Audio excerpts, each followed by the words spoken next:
Si Ashley Lyons ay pinanganak noong July 21, 1985. Tatlo sila magkakapatid at siyang bunso. Lumaki siya at ipinanganak sa Scott County at dumalo sa Cedar Grove Baptist Church. Nagtapos siya sa Scott County High School noong 2003 at naging aktibong miyembro ng FFA program o Future Farmers of America. Ang pangalan ng kanyang kapatid ay Chris at sila ni Ashley lumaki sa isang pamilya na may munting auto repair shop. Bata pa lang sila ay sanay na silang mag-ayos ng kahit anong makina. Mahilig si Ashley sa mga kotse, lalo na yung mga mabilis tumakbo. Pero ayon sa kanyang matalik na kaibigan na si Bobby Gibson, higit pa sa kotse ang hilig ni Ashley. Nagkaroon si Ashley ng boyfriend at yun ay si Roger Macbeth, pero kalaunan ay naghiwalay din sila. Pero kahit na ganun pa man, masaya pa rin siya nung makatapos siya ng high school dahil naniniwala siyang mas gaganda ng kanyang buhay pagkatapos noon. Ngunit hindi laging ayon sa plano ang buhay ng mga kabataan. Nalaman niya na buntis siya at si Roger ang ama ng kanyang anak. Sinabi niya ito sa kanyang mga magulang pero imbis na siya ay pagalitan, sinuportahan pa siya. Pero nagbago ang lahat noong January 7, 2004. Maganda ang simula ng araw na yon pero natapos ng malungkot. Nang pumunta si Ashley sa doktor, nalaman niya na lalaki ang kanyang anak. Ikinuwento niya ito sa kanyang nanay na si Carol at natuwa siya. At gusto niya na ipangalan sa kanyang anak ay si Landon. Sabik na sabik siyang ibalita ito sa lahat. Ipinakita pa niya kay Carol ang ultrasound picture pagkatapos ay naligo, nag-ayos at ipinagpatuloy ang kanyang araw. Sinabi niya kina Carol at sa kapatid niya si Chris na pupunta siya sa Lexington. Ayon sa mapa, ang stamping ground ay nasa humigit kumulang 20 miles ang layo mula sa Lexington. Aabutin sana si Ashley ng mga 35 hanggang 40 minutes bago makarating doon. Doon siya makipagkita kay Roger at sa mga magulang nito. Ayon kay Ashley, ipapakita lang naman niya ang larawan ng ultrasound. Gabi yon, malamig at inaasahan na uulan ng snow. Nag-alok si Carol, ang nanay ni Ashley, na ipahiram ang kanyang sasakyan, pero tumanggi si Ashley dahil saglit lang naman daw siyang mawawala at makakauwi siya bago pa magsimulang umulan ng snow. Naalala ni Carol na ang huling sinabi ng kanyang anak ay, "I love you, Mom," at babalik din ako kaagad. Sa kasamaang palad, ang gabing yon ang nagbago ng buhay ng pamilya Lyons magpakailanman. Pagkatapos ng hapunan, tumunog ang telepono sa kanilang bahay. Nang sagutin ito ni Chris, narinig niya ang boses ni Roger na nagtatanong kung nasa bahay na ba si Ashley. Sinabi ni Chris na umalis na ito pero ayon kay Roger, hindi siya makakapunta para makipagkita kay Ashley. Tinawagan daw niya ito pero hindi sumasagot.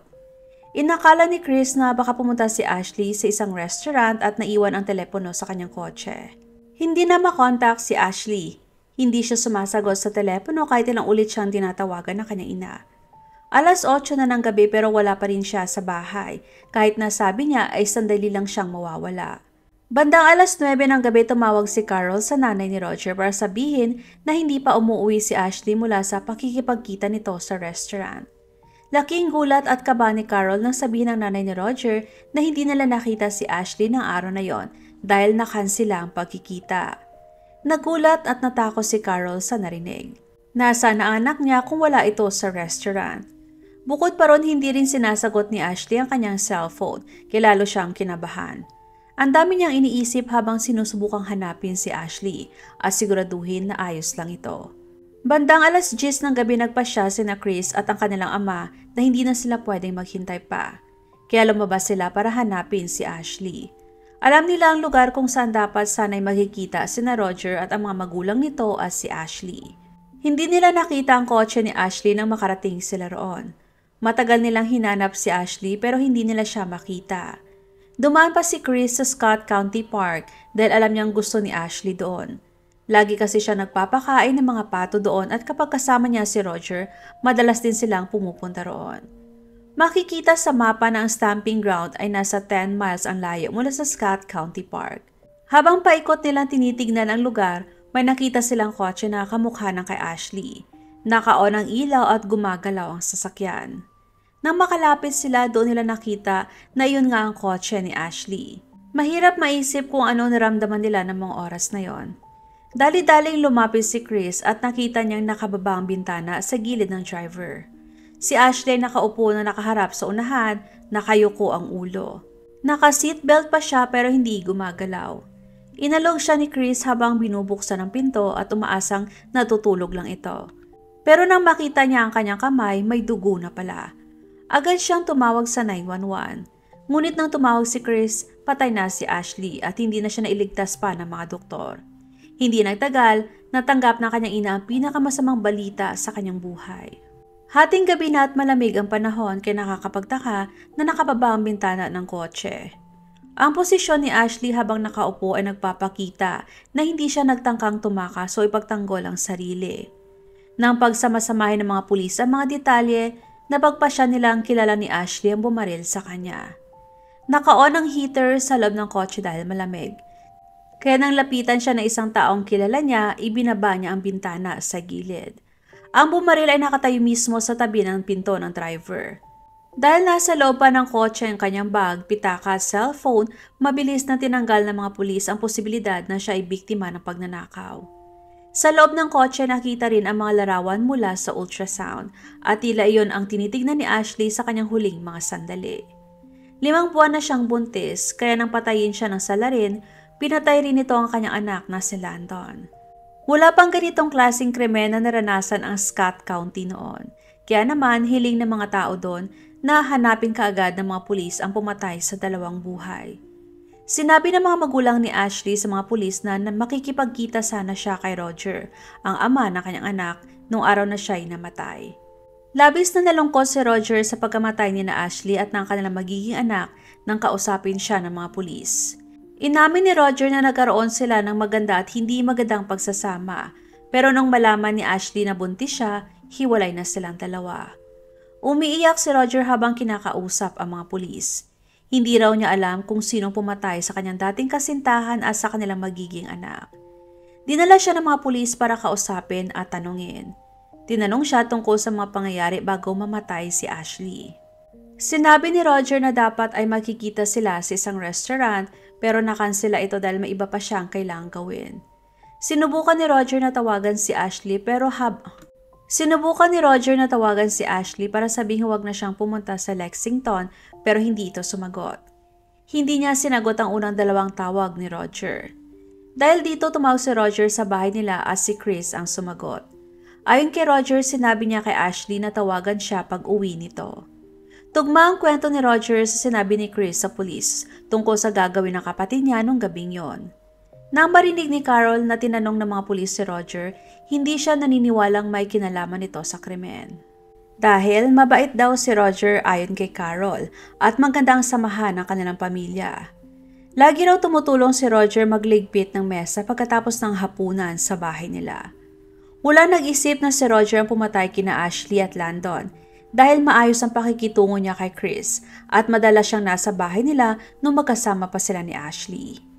Habang patuloy na naghahanap ng ebidensya at posibleng suspect ang mga pulis, sinusubukan naman ng pamilya ni Ashley na alamin kung sino ang may gawa nito. Pumasok si Carol sa kwarto ng anak niya at nakakita siya ng diary. Doon nakasulat ang mga ginagawa ni Ashley. Habang binabasa ni Carol ang notebook, paulit-ulit niyang nakikita ang pangalan na Dina Williams. Magkaedad sina Ashley at Dina, magkasama sila nag-aaral at sabay ding sumasakay ng school bus.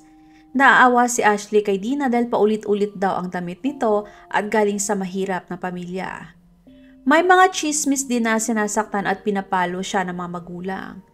Kinumpirma mismo ni Dina sa mga kaibigan niya ang mga balitang yon. Lumabas din na naiinggit si Dina kay Ashley. Gusto ni Dina na makuha ang lahat ng meron kay Ashley, pati na si Roger. Noong una magkaibigan sina Ashley at Dina, pero madalas sila magkaroon ng hindi pagkakaintindihan at isinulat yon ni Ashley sa kanyang diary. Dahil sa diary na yon natuklasan ni Carol na may hindi pagkakunawaan pala sina Dina at Ashley. Kaya nagsimula siyang magduda na baka may kinalaman si Dina sa pagkamatay ng kanyang anak. Pagkatapos maghiwalay ni na Ashley at Roger, agad na nakipagrelasyon si Dina kay Roger. Nang mabuntis ni Roger si Ashley, maaring kinabahan si Dina. Ayaw niyang may kahati siya kay Roger. Gusto kasi ni Dina na siya lang nasa buhay nito. Maaring ito nagtulak kay Dina na gumawa ng bagay na hindi niya mababawi. Kinuha ng mga pulis kay Carol ang diary ni Ashley para masuri ang lahat ng nakasulat doon.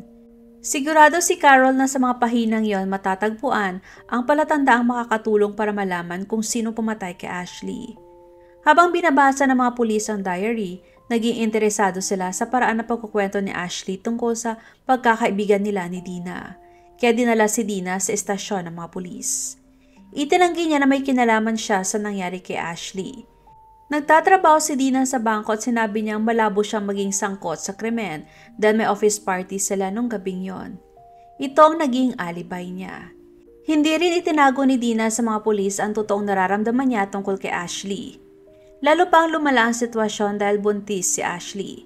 Pero kahit na hindi nakitaan si Dina ng pagkalungkot dahil sa pagkamatay ni Ashley, hindi yun sapat para siya'y kasuhan. Pagkatapos ng usapan, pinauwi siya ng mga pulis. Kasabay nito, lumabas ang resulta ng ballistic test. Sinuri ng mga eksperto ang lugar kung saan natagpuan si Ashley. Sa anggulo ng tama ng bala sa kanya, nakuha nilang ideya tungkol sa tangkad ng bumaril. Lumalabas ng hinalang suspect ay may tangkad na 5'10".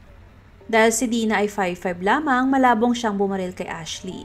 Pero may kakambal si Dina na lalaki at yun ay si Thomas, nakapareho ng tangkad ng pinaghihinalaan nilang pumatay. May nagsabi rin na ilang buwan bago mamatay si Ashley, nagtatanong si Thomas sa ilang tao kung paano magdulot ng miscarriage. Bukod pa rito, kilala si Thomas na sumusunod sa lahat ng inuutos ng kanyang kapatid na si Dina.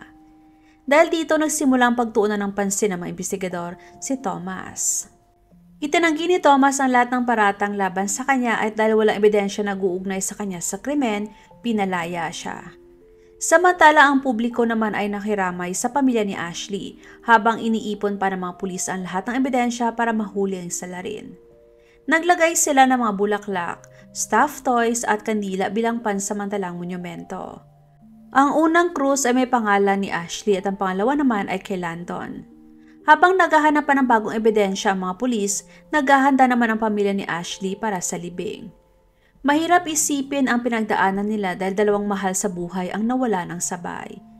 Sa autopsy, inalis ng medical examiner ang sanggol mula sa sinapupunan ni Ashley. Magkasama sa isang kabaong inilibing sina Ashley at Landon. Lalo pang sumama ang sitwasyon para sa pamilya Lyon dahil ang gumawa ng krimen ay hindi pa rin nahuhuli. Nag-alok ang mga magulang ni Ashley ng 3,000 o kulang-kulang 160,000 sa peso na pabuya na kalaunan ay tinaasan pa sa $5,000 o kulang-kulang 280,000 sa peso para sa sinumang makapagbigay ng impormasyon na makakatulong mahuli sa pumatay sa kanilang anak. Maraming taong tumawag sa pulis at nagbigay ng mga detalye na baka makatulong sa investigasyon.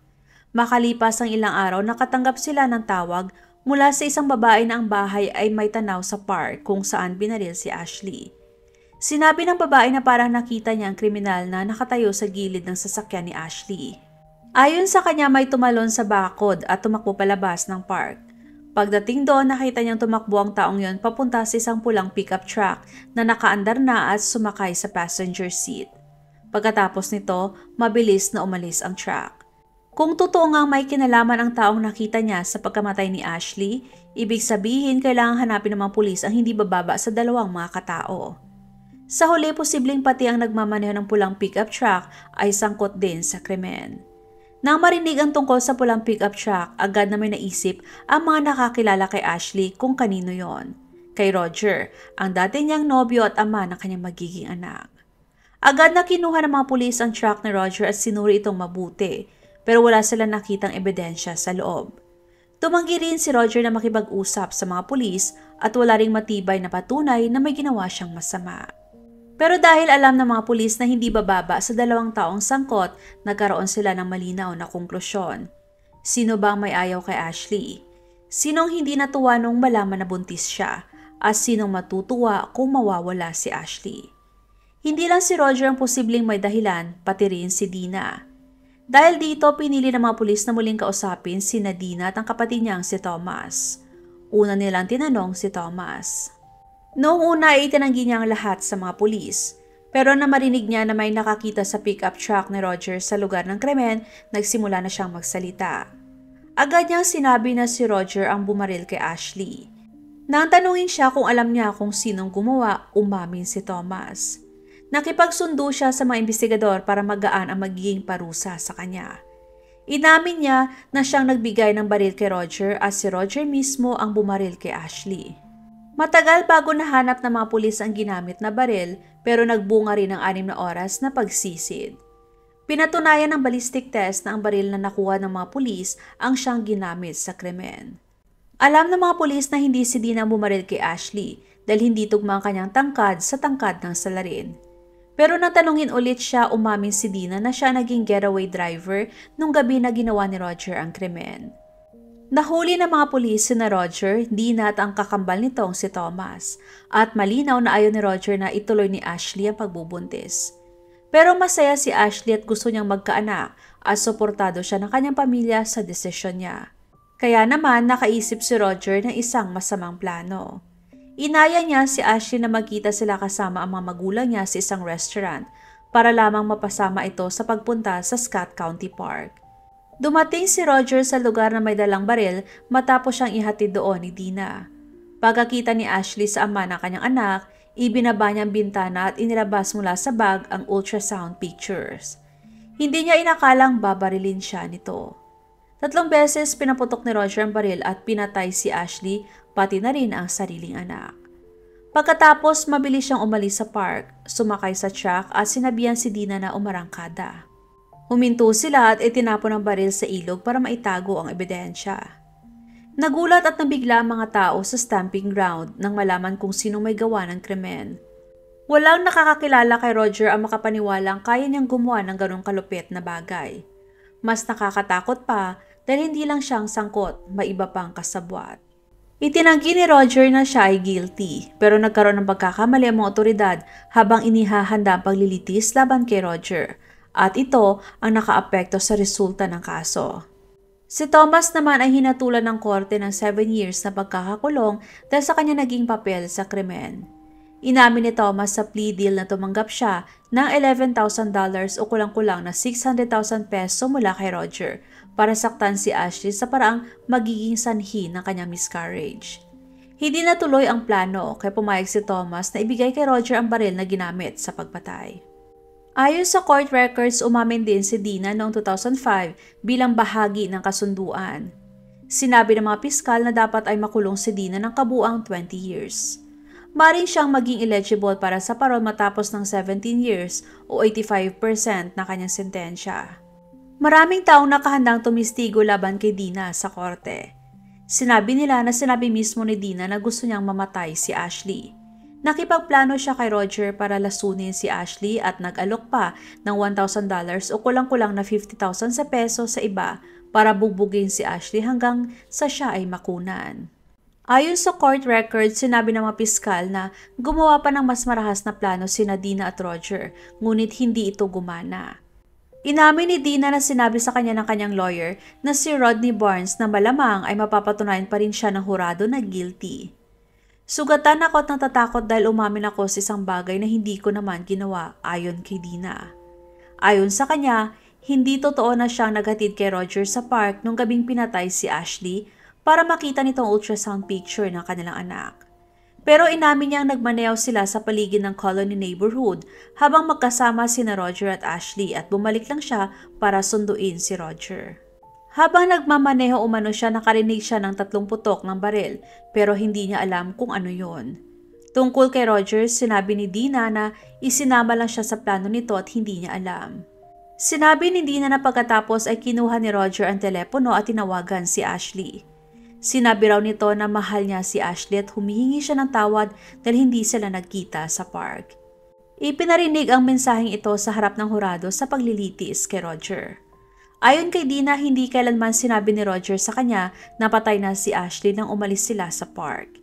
Hindi rin daw niya sinabi agad sa mga pulis ang nangyari dahil natatakot siya kay Roger dahil bastos ito sa kanya. Ayon kay Dina, sobrang takot na takot daw siya kay Roger. Damang-dama raw ni Dina lungkot at awa para sa pamilya Lyons at nagsisisi siya sa lahat ng nangyari. Pero ayon kina Roger Sr. at Rita na mga magulang ni Roger, nagsisinungaling daw si Dina. Tinawag nila siyang traidor na madalas magsinungaling kapag galit. Sinabi rin nila na naiinggit si Dina kay Ashley at kinuha niya ang plea deal para makaligtas agad sa kaso. Ayon kay Rita, sobrang obsessed si Dina kay Roger. kaya siya mismo ang may motibo. Noong August 2005, hinatulan si Dina ng 20 years na pagkakakulong. Noong 2021, nakalaya na siya. Ayon pa kay Dina, bata pa siya noon at mabilis siyang nadala ni Roger. Sinabi rin niya na wala siyang alam tungkol sa koneksyon ng pamilya Macbeth at Lyons. Idinagdag pa niya na hindi siyang pangunahing kriminal at nakapagsilbi siya ng halos 70% ng kanyang sentensya para sa naging papel niya sa krimen. Isinulat din ni Dina sa court document na natapos niya ang maraming programa habang nasa bilangguan, tulad ng mga kurso kung paano kontrolin ang galit, resident legal aid training, gardening, landscaping at pagiging certified braille transcriber. Si Roger naman ay nag-plead ng not guilty sa kasong pagpatay nang siya ay mahuli. Kahit napatunay ng mga hurado na guilty siya, ibinasura ng Kentucky Supreme Court ang kanyang sentensya dahil ang isang jail informant ay lumampas na sa limitasyon nang tanungin nito si Roger tungkol sa pamamaril habang nakakulong siya. At hindi pinayagan ang depensa na tanungin ang informant. Sinabihan ng mga pulis si John Romano na isang jail informant na huwag tanungin si Roger tungkol sa krimeng inaakusa sa kanya. Pero nagawa pa rin ng espiya na makipag-usap kay Roger tungkol sa mga normal na bagay tulad ng pelikula at sports. Umaasa mga pulis na kusa na lang magsasalita si Roger tungkol sa krimen nang hindi tinatanong. Idiniklara ng Kentucky Supreme Court na iligal ang paggamit ng mga piskal sa impormasyong nakuha nila mula rito, kaya ibinasura ang hatol. Muling nilitis si Roger noong 2009 at sa pagkakataong ito, umamin siya na guilty sa complicity to murder at sa pagmanipula ng ebidensya. Hinatulan siya ng hukom ng 42 years na pagkakakulong na may posibilidad ng parol matapos ng 16 years. Binigyan din siya ng karagdagang 5 years na sentensya dahil sa pagmanipula ng ebidensya, ngunit ito ay sabay na tatakbo kasama ng naunang hatol. Noong December 2023, nagkaroon si Roger ng hearing para sa posibleng paglaya. Bilang pag-alala kay Ashley, naglagay ng mga ceramic angel figures sa Scott County Park at tinawag itong Angel Garden ang lugar kung saan siya pinatay. Matapos mamatay si Ashley, nagsikap sina Carol at ang kanyang asawa na si Beaufort Lyons na maipasa ang batas laban sa pagpatay sa mga sanggol sa sinapupunan sa parehong antas ng estado at federal. Nakasaad sa panukalang batas na kapag sinakta ng isang buntis, ito ay maituturing na double murder, isa laban sa buntis at isa laban sa kanyang magiging anak. Shout out kina Eunice Estrada ng Tansa, Cavite, Rochelle Placente ng Jordan, Vanny Con, Glenda Kumawas ng Manila at Gina Madirazo ng Tondo. Maraming salamat sa inyong walang sawang panonood sa aking mga kwentong krimen.